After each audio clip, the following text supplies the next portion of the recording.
Joining me now, a huge week in American politics, is Steve Bannon's War Room co-host Natalie Winters. Great to see you, Natalie, as always. Now, Donald Trump is saying that Ukraine can't win the war without going on the offensive, saying nobody ever wins simply by playing defense. He's also channeling Richard Nixon and literally pointing the finger at Putin in the fairly aggressive manner that Richard Nixon did so. Now tell me, Natalie, are the MAGA Americans, the MAGA base, comfortable with this more aggressive posturing at Putin? Well, look, I think at the end of the day, people voted for President Trump because they wanted what was going on in Ukraine to stop. And there are a lot of, I think, factors that contributed to that. First and foremost, it's how we've never had a meaningful audit of what exactly it is that we're funding, right? You're alluding to this idea that Ukraine should put forth a meaningful offensive. We don't even really know what that would look like. And if all of the money that we've sent over there and the aid and the ammo and the munitions, to take your pick, if it's actually even ending up there, or if somehow it's ending up in other countries that we can't even track or trace. So I think there's sort of a lot of compounding factors why people are very upset with this.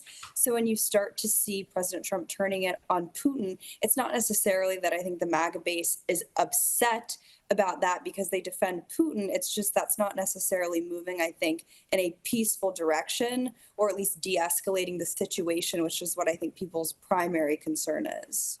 Yeah, well, I think there's a lot still about to happen.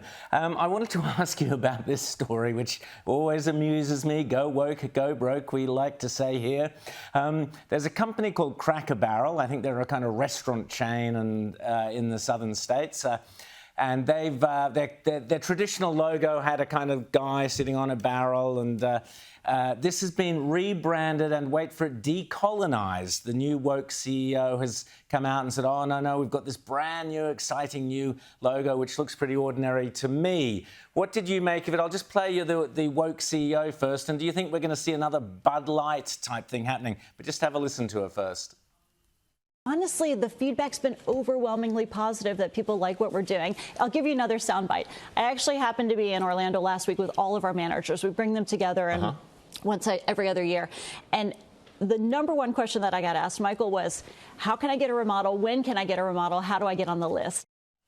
So, Natalie, the logo at the top had a kind of nice drawing of a guy sitting there on the barrel, and that's a bit of history there. The new logo on the right of the screen now is so boring and unimaginative. What did you make of this story, Natalie? Well, I think the stock price doesn't quite comport with what she was saying there. But look, you hit the nail on the head, right? This, I think, is sort of a quintessentially vintage Americana brand in the same way that Bud Light is very American. The typical advertisements that people who drink it are real red-blooded, patriotic Americans. And I think that there's some sick, twisted glee that people on the left derive from destroying these sort of culturally nostalgic brands for what is American identity. And instead of creating these new companies or creating these new visions, those oftentimes fail, they feel the need to just decimate and destroy what already exists and sort of imbue it with their sense of the world, which is not at all, not just what the shareholders want, but what the customers want. And it's this very weird, like, controlling dynamic. And I think you see it in the same way that you've seen the Democrats have this glee, almost sadistic glee over trying to take over Texas. They love destroying what is iconically American. And I think this is just sort of a corporate rendition of that. Absolutely. And Natalie, and I think it's the perfect metaphor because they remove the character and the history, but they don't put anything in its place. It's not like there's some new thing to come. It's just all about getting rid of the past with no new ideas. It's ridiculous. Now, we spoke last week about cleaning up Washington, D.C. You spend a lot of time there, obviously. Already, there are people I've seen on X and elsewhere saying, wow, it's a different place. It's smart and bright and shiny.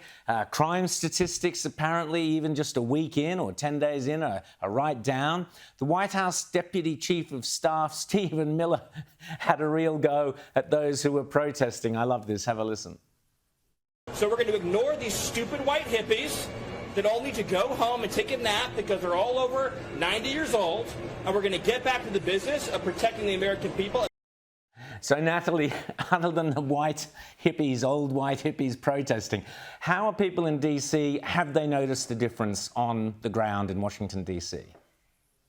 Well, it's a week without a murder, and I think at the point in which you're celebrating that, that probably tells you that you've got a problem with the city you live in, if that's a data point that we can even count. I mean, the percentages, whether it's homicides, attempted arrests, carjackings, the rates to which they're down is wild. Carjackings 83%, robberies down by 46%, violent crime 22%, car theft 21%. But I think it goes back to sort of the Trump playbook, which is just letting law enforcement do what they need to do instead of tying their hands behind their back. You saw it happen at the border. I think you've seen it with a lot of the arrests, not just that are going on in DC, but elsewhere, the deportations, right? They're just empowering law enforcement officials, supplementing a lot of it with the military or other levers of power, but they're just doing what the laws are on the books. It's not all that radical, despite what, the same people in DC who wanted to throw the book at every Jan 6 protester ever, now all of a sudden they hate police presence, yet they love to see the National Guard mobilized